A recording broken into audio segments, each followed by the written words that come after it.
En matière de chasse au petit gibier, il y en existe plus qu'une, mais on parle souvent de la même qui est la gélinotte ou encore le tétra. Puis pour pouvoir en jaser un petit peu plus, j'ai Joanie Boivin qui est avec moi en studio. Salut Jo, ça fait longtemps qu'on s'est vu en studio. Ben oui, on se voit pas mal plus souvent dans le bois qu'en studio. Exact. Écoute Jo, chasse au petit gibier, on entend, comme j'ai dit, souvent parler gélinotte, tétra. Qu'est-ce qui existe d'autre comme chasse au petit gibier?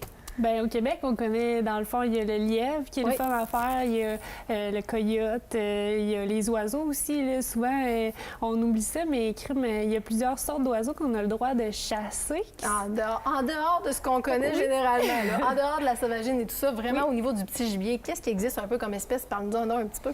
Mais dans le fond, souvent, nous autres, quand on est sur le terrain, exemple, on a les oiseaux comme les tourneaux, tu sais, des petits oiseaux noirs, les corneilles. Oui, les vachers à tête brune, oui, c'est ça? Vaches à tête brune, exact. Oui, on les connaît pas toutes parce que, tu sais, dans le fond, il y en a tellement une grosse panoplie, puis nous, on se concentre plus, d'exemple, sur des espèces qu'on connaît, tu sais, comme la corneille ou des affaires de même, tu sais, on va à des chasses plus connues, mais souvent, il y a des chasses qui sont un petit peu moins connues, fait que, tu sais, on pense pas finalement à aller là.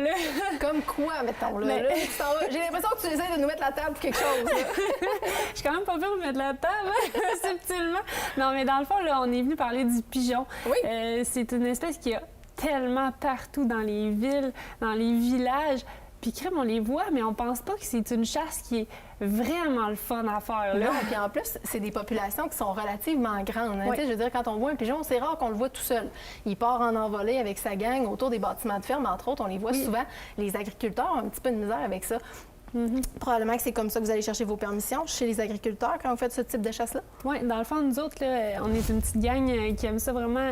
C'est vraiment plus friendly que vraiment un travail. Là. On essaie de se promener. Dans le fond, Guillaume Parent, c'est un de notre gang. Oui. Lui, là, il adore ça. Fait qu'il va chez l'agriculteur, il cogne. « Bonjour, monsieur, est-ce qu'on peut chasser chez vous? J'ai vu qu'il y avait des pigeons. » Tu sais, il fait la prospection beaucoup. Oui. Fait qu'après ça, ben nous, on l'appelle. « Oui, on viendrait, exemple, samedi chez vous. Est-ce que c'est possible? » Les messieurs ou les madames, parce qu'on savait que de nos jours, tout le monde a des fermes.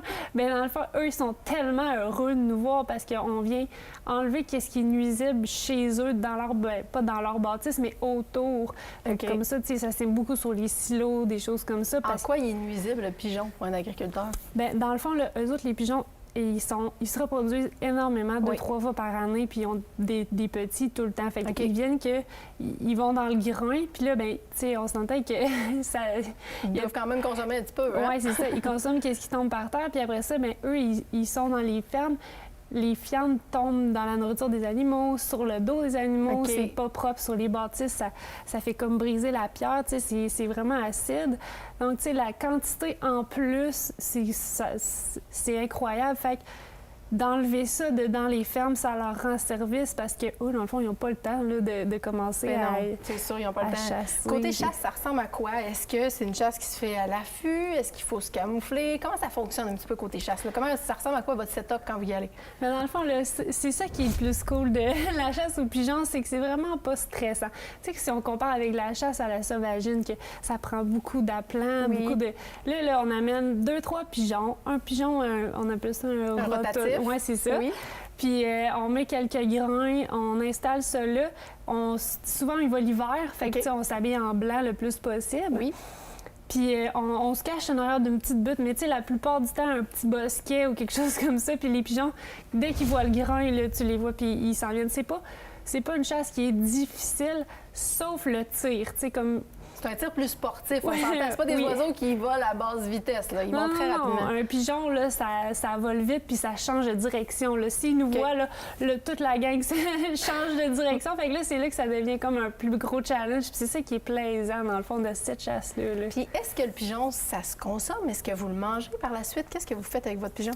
Oui, bien, dans le fond, le pigeon, là, tu sais, dans les restaurants, on envoie des pigeons. Oui. La plupart du temps, c'est des pigeons d'élevage. OK. Les pigeons, ils ont, dans les fientes, c'est un peu, il y a des bactéries, des choses comme ça, puis on le sait pas. Il y en a que oui, il y en a que non, on le sait pas. Il y en a qui vont le consommer, il y en a qui le consommeront pas. Ceux qui le consomment, ben ils font ce qu'ils veulent. C'est sûr que, tu sais, c'est comme une poitrine générale d'oiseau qu'on va dans manger. le fond, c'est une bonne viande. Nous, on en mange parce qu'on sait un peu de où ce qui vient. Tu sais, c'est pas des pigeons de ville ou des affaires comme ça. Ils sont dans les environnements sains. Oui. Par contre, ceux qui veulent pas les prendre, ben tu sais, il y a toujours l'option du trapage ou tu sais, tu marques sur Facebook, j'ai des pigeons, qui en veut, les trappeurs, ils t'appellent toute la gang. Puis tu sais, il y a toujours une façon d'utiliser dans le fond la viande de pigeon, des leurres visuelles, toutes sortes d'affaires comme ça. Là. Ah, bien, c'est super intéressant. Si on veut en apprendre plus, est-ce que je me trompe ou est-ce que toi et Guillaume, vous auriez pas pondu un article justement dans le magazine d'aventure Chasse-Pêche qui s'en vient à ce sujet-là? Exactement. On est comme un peu en train de vendre notre article. Mais oui, on décrit en détail tout ce qu'il faut savoir pour commencer à chasser le pigeon parce que c'est une super belle chasse pour la relève. Moi, c'est comme ça que Addict, dans le fond, c'est le nom de notre gang de chasseurs de plumes. Ils m'ont initié, dans le fond, aux oiseaux avec le pigeon. Puis c'est le fun parce que, tu sais, on se met de la petite musique. Puis, tu sais, pour initier la relève, là, c'est vraiment la meilleure chasse que je connais. Là. Bien là, on va aller lire l'article. Tu nous as piqué notre curiosité, Joanie. Hey, merci d'avoir été avec nous en studio. Puis il va falloir que tu reviennes plus souvent. Mais il n'y a pas de problème, ça ne me dérange pas. De l'autre côté de la pause, restez là. On s'en va voir pour des vêtements de chasse féminin de la gamme DSG.